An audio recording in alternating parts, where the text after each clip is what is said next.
What is the inspiration behind Nike's Benny Beaver redesign? Find out tonight. And the Beaver bookstore brings in the new gear. Find out what students are saying about it. And finally, Cub Scout Pack 161 drops by the station. We're watching the Beaver News! We're watching the Beaver News!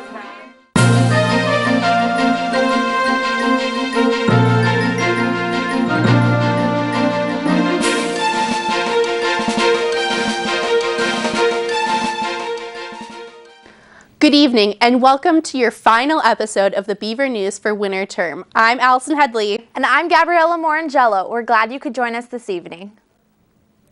It's finally here. After more than a month of suspense, OSU finally announced the official new sports logo and uniform redesigns. Yesterday, the student store received their first shipment of the new Beaver gear with the new logo. On Monday night, OSU held a huge ceremony for the new look at the CH2M Hill Alumni Center. This event featured presentations from the Nike and OSU creative team and a fashion show from the OSU athletes. This logo, announced on Monday night, was designed by Nike over a 2-year process, and Monday's announcement was attended by so many people that the presentation spilled over into Gill Coliseum.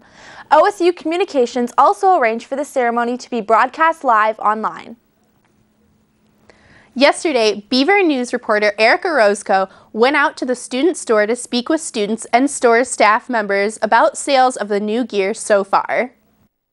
Fresh off its runway premiere, the new Oregon State gear made its first appearance on the shelves of the OSU bookstore yesterday. I wasn't a huge fan of it at first, but I mean it's kind of growing on me. I think it kind of makes it it seems way more modern than our old one, but at the same time I really liked the old one, so it's gonna take some time to get used to. I'm definitely looking to buy some of the new product. However, some OSU students are feeling nostalgia for the old OSU logo.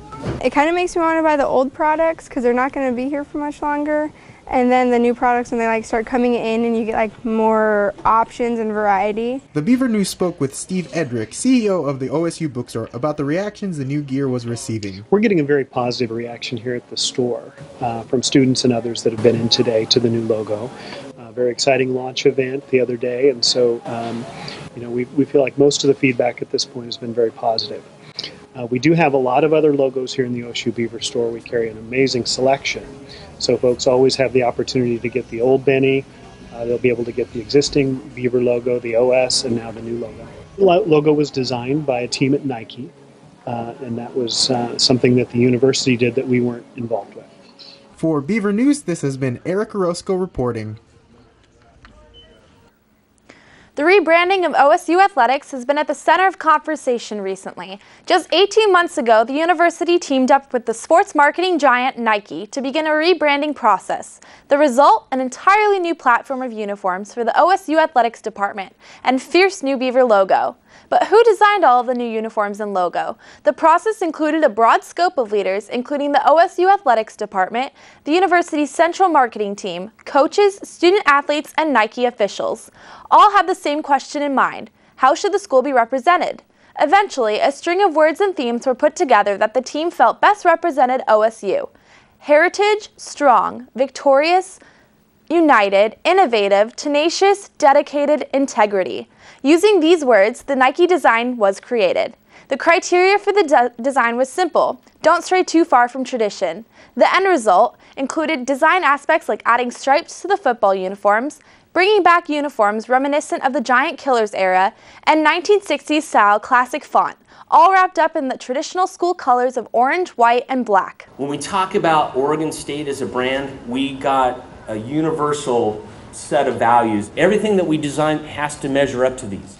What makes a beaver so unique and distinctive is water, swept back of the fur, and the teeth. So we really want to take that inspiration and emphasize that and show it how it locks up, and then still having that consistent energy for all 17 sports, the same identity, the same color, the same logo, the same number font, all representing that same brand values.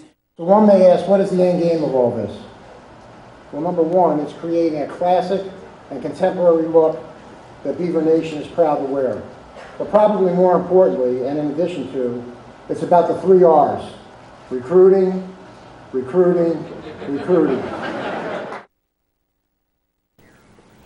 I have to say I like the uniforms, but I wish that they had done like a little more retro design in them, you know? Yeah, I think they're a lot more sharp than the old uniforms. Yeah. I do like the matte helmets. I think those are so cool when college teams do that. I didn't even realize that they had those until you mentioned it earlier, and I really like that. I think that's retro kind of. Yeah, definitely. I like the gloves when you put it together and it has the Beaver logo. I think that's really neat. Yeah, and that'll be cool for the players, you know, when they score a touchdown, they'll just be like, oh, Beaver. Yeah, and I think the soccer uniforms look really cool too. I didn't see those. What do they look like? They have like a stripe across the chest, kind of like a rugby type feel, but I think they're really cool. That'll be cool. The girls' soccer ones look really good too. I like those. This week, OSU continues on in the Recyclemania Challenge with electronics and film plastic categories. Starting yesterday, you can bring in broken or unused electronics and clean film plastic for free recycling and continue dropping them off until next Wednesday.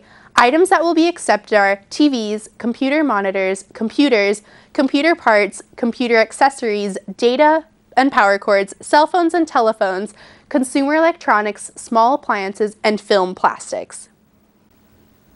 Recyclemania will be winding down as April approaches, but there is still plenty of opportunity to contribute to the competition. Beginning yesterday, Oregon State has opened up the competition for the public to join. Campus Recycling will be accepting electronics and film plastic at its building on Southwest 13th Street. Donations are being accepted from 9 a.m. to 4 p.m. weekdays through March 13th. Recyclemania is a 10-week national competition that concludes March 30th, which OSU is participating in, as well as a separate Civil War competition with the University of Oregon. Oregon State finished 5th last year in the category of electronics recycling and is hoping the Corvallis community can help improve the final results and placement this year. With the beautiful weather that we've seen around, now is the perfect time to bring out those spring clothes. But if you're one of those people who love new wardrobes, then the clothing swap is the place for you. The OSU Women's Center is accepting donations until March 15th, and the swap will take place from the 11th until the 15th. This event is also part of Recyclemania and will take place at the Benton Annex. Digital pornography, scuba diving, and Native American flute are some of the more unusual classes Oregon State has to offer. Perhaps the Corvallis Police Department, however, tops it all. CPD has invited curious citizens to participate in its annual 10-week course, Cops and Robbers 101. The course takes place from 6 to 9 p.m. every Wednesday from April 3rd to June 5th. Participants will learn about the various services police officers provide beyond just solving crimes and catching criminals. Students in the course will also get behind-the-wheel experience in driving a patrol car. Those interested in participating must complete the application available on the CPD website, pass a criminal background check, and be at least 16 years of age. Applications are due to the Corvallis Law Enforcement Center by 5 p.m. April 1st. OSU Extension's Neighborhood Sustainability Stewards hosted a sustainable living clinic for anyone who is looking for ways to save money and resources, improve their health, and help our community reduce greenhouse gas emissions. The clinic featured a speaker from Drive Less Connect, bike information, a lesson on how to use Google Maps to plan out bus routes, and other transportation options. Looking for some good family fun this weekend? The City of Corvallis will be hosting a family movie night tomorrow evening from 7 to 9 p.m. The event will be held at the Osborne Aquatic Center on Northwest Highland Drive, where children can swim in the center's indoor pools while watching a family film yet to be determined.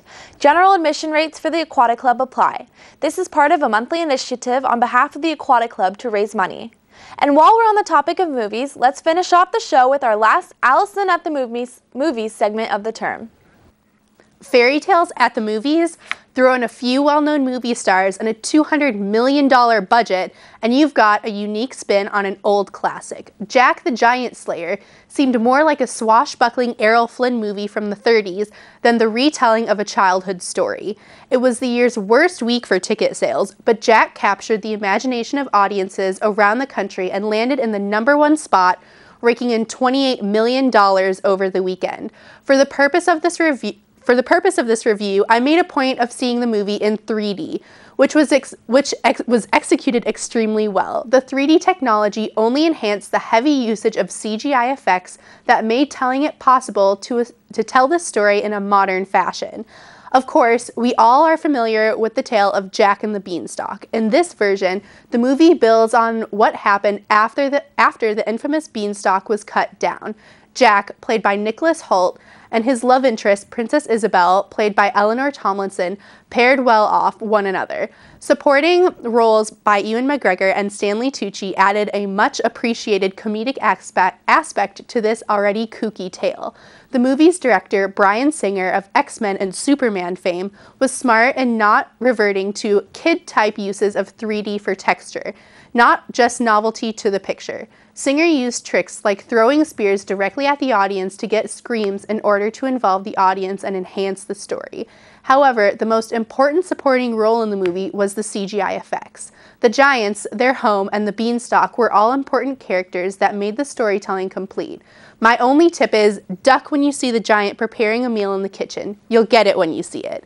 The movie is rated PG-13 and is currently showing at Carmike Theaters. And that's all we have for you for your final winter term edition of Allison at the Movies. Well, that's all we have for you tonight. I'm Gabby Morrongiello. And I'm Allison Headley. We're glad you could join us tonight. Thank you so much for joining us this term. And thank you to Club Scout Pack 161 for dropping by the studio before tonight's show. These Tiger Cubs came by the station in hopes of getting their communications badge. The Beaver News was more than happy to help them learn what a TV studio looks like behind the scenes. Thank you for joining us, Troop 161. And the Beaver News would also like to thank its loyal viewers for sticking with us through the season. We've had an amazing term. From covering everything from Greek life to sports to music news and politics, the Beaver News has been your one stop for everything you need to know as students. We are students making content for students, and for that, we thank you for watching. The Beaver News will return to its regularly scheduled program time starting week 3 of spring term. You can expect to see the Beaver News back again with new faces, new stories, and new segments on April 11th. Thank you again for joining us, and we'll see you next term. Have a good break.